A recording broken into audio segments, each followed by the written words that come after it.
I have worked ski patrol for almost 9 years, and most nights on the mountain feel pretty routine. Cold, quiet, peaceful in a way. But there was one shift last February I still can't shake. It was a Tuesday, dead of winter, right after the big nor'easter dumped 2 feet of snow over the weekend. The resort was nearly empty, midweek crowds always thin, but the snow was perfect, light and powdery, and some locals were squeezing in night runs under the lights. My job that night was running checks on the upper lift, Eagle Chair. It's one of those older lifts, the kind with the orange plastic bubbles you can pull down over your lap to block the wind. It creaks a bit, but it's solid. Or, I used to think so. At about 8:30 p.m., the last group of skiers rode up. After they unloaded at the top, my co-worker Mason radioed that he'd start sweeping the upper trails. I stayed behind to run empty chairs until the bottom station signaled to shut down. Usually, empty chairs just keep cycling through, but that night, every time chair number 58 came back around, there was snow dusting the seat, like someone had just been sitting there, leaving behind melted spots that quickly refroze into tiny ice crystals. At first, I brushed it off. Snow drifts around on the cables, settles on random chairs. No big deal. But then, I noticed something else. Chair number 58 kept coming back with the safety bar pulled down. Nobody was loading chairs at the bottom anymore. I radioed down, "Hey, Eagle Base, you guys loading chairs? Chair 58 keeps coming back closed." They responded right away, "Negative. We're done loading. All chairs should be empty." So I figured, fine, I'll just pop the bar up myself. The next time number 58 came around, I stopped the lift and reached out to lift the bar. It felt weirdly cold, like it had ice on it. But when I looked closer, it was dry, just metal. Still, it stung my gloves like dry ice. I shoved it up, watched the chair disappear around the bull wheel, and flipped the lift back on. Not even 5 minutes later, chair number 58 rolled back in, bar down again. At that point, I started feeling uneasy. I tried telling myself it was a mechanical quirk. Maybe the wind blew it shut. But deep down, I knew that bar was heavy and stiff. The wind couldn't close it so precisely. Over and over. The third time it happened, I stopped the lift and examined the seat. That's when I saw something that made my scalp prickle. There were streaks on the orange plastic bubble, faint smears that looked like the grease you'd see on ski bindings. Only, they weren't dark black, like axle grease. They were reddish, like someone with a bleeding hand had touched the inside of the bubble. I scraped at it with my glove. It was tacky, half frozen. I bent closer and caught this faint coppery smell. That's when my radio crackled again. Mason's voice came on, low and a little shaky. "Patrol base, this is Mason." "You copy?" Dispatch answered. "Go ahead, Mason." "I'm sweeping Cyclone Ridge. I found a set of skis about 50 yards off trail. No tracks leading in or out, just sitting there upright in the snow. And there's blood on one of the bindings." The dispatcher was silent for a few seconds, then said, "Hold position. We're sending another patroller up." I glanced back at chair number 58. It swung slightly, bar still down, those reddish streaks glistening in the light from my headlamp. I radioed in, "Base, this is Upper Eagle. Chair 58 keeps returning with the bar closed. There's something on the bubble. Might be blood. Over." They told me to shut the lift down immediately and wait, so I killed the engine. The chairs coasted to a stop, creaking and swaying gently. The mountain fell dead silent except for the wind hissing through the pines. I sat there, staring at chair number 58. I swear, in that moment, it felt like the whole mountain was holding its breath. A few minutes later, Mason arrived back at the station, looking pale. He said when he'd tried to radio me again, his walkie cut out, like dead static. The official story the next day was that some local kids messed around off-trail and left old skis there as a prank. Management downplayed it. They cleaned chair number 58 and swapped it out of rotation for the rest of the season.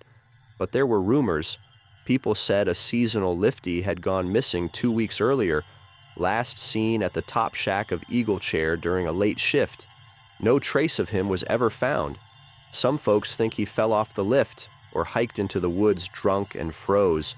All I know is I'll never forget the way that bar kept closing itself or those smears on the plastic. And sometimes, when I'm up there late, running empty chairs under the lights, I still watch number 58 come swinging around, half expecting to see someone sitting there, staring at me from behind that orange bubble. There are some things that people experience in life that permanently scars them. This is one of them. I've always thought wolves were beautiful, even majestic, but I've never looked at them the same way since that night on the mountain. It was early February last year. My cousin Dylan and I were at a resort in Montana. We'd been planning the trip for months, our big guys' weekend, just the two of us, chasing a good time and staying up too late playing cards. One night, the forecast said heavy snow was rolling in, but we figured we'd squeeze in one last run before everything shut down. Maybe not the best idea looking back. We took the summit chair just as the wind was picking up. The lift rattled on the cables, groaning like an old floorboard.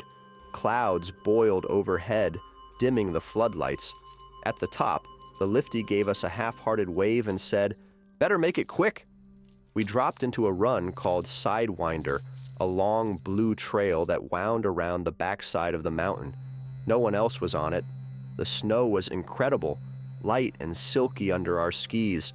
We whooped and hollered, carving deep turns. For a while, it felt like the mountain belonged to us alone. Halfway down, the wind picked up hard enough to drive stinging snow into our faces. Dylan pulled up beside me, breathing hard. "Let's cut through Whisper Woods." "It's shorter," I hesitated. Whisper Woods was a narrow tree run that wasn't technically closed, but patrol always warned people not to ski it alone, especially in storms. But I followed him anyway. Inside the trees, it grew eerily silent. The wind faded, muffled by snow-covered branches. We skied cautiously, weaving between pine trunks, the trail twisting like a deer path. About a quarter mile in, Dylan stopped so suddenly I nearly crashed into him. "Dude, look!" He pointed at the snow between two trees. There were tracks, not human, not skis, paw prints, big ones, clawed. At first, I thought it might be a large dog someone brought up the mountain, but the tracks kept going, winding deeper into the trees. We stood there, listening. The forest was so quiet that I could hear the tiny patter of snowflakes landing on my jacket. Then we both heard it, a low, throaty growl. It wasn't loud, but it rolled through the trees like distant thunder. I could feel my blood pressure rise in an instant. "Probably just one wolf passing through," I whispered.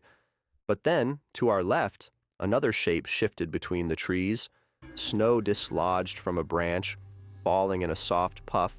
A second pair of eyes glowed faintly amber in the fading light.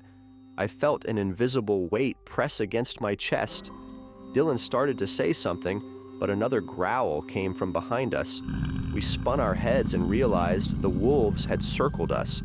I counted 3, maybe 4. I couldn't be sure. They blended perfectly with the snow, gray and silver fur rippling as they paced forward a few steps, then back again.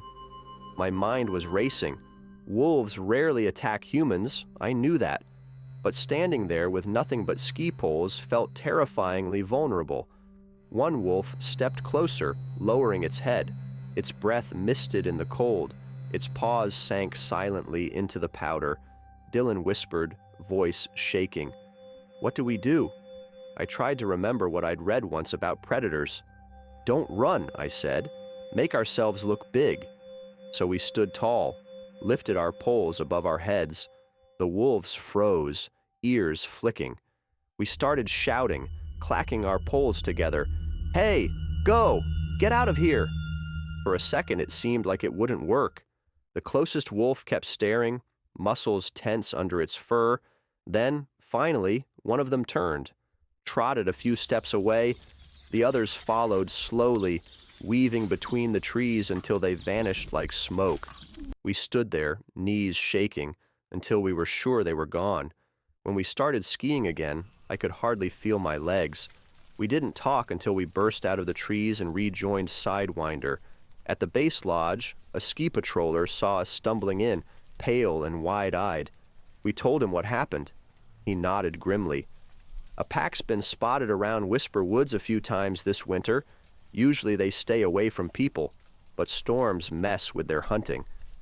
That night, I lay awake in the hotel bed, listening to the wind howl around the eaves. I kept replaying those amber eyes in the trees. Nobody got hurt, no blood, no attack. But I learned something that night. Even the quietest places in the mountains have eyes watching. And sometimes, those eyes belong to things that remember you don't belong there.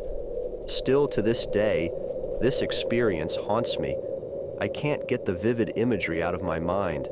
I am grateful we ended up being okay, but also aware it could have been life-altering. I do not know if I will ever go off in the wilderness to explore life due to wildlife risks. Just talking about this encounter makes me shiver inside and out. I just hope that next time, whoever decides to take a trip up the mountain at night is as lucky as we were. Those eyes, they look like they were starved, almost desperate.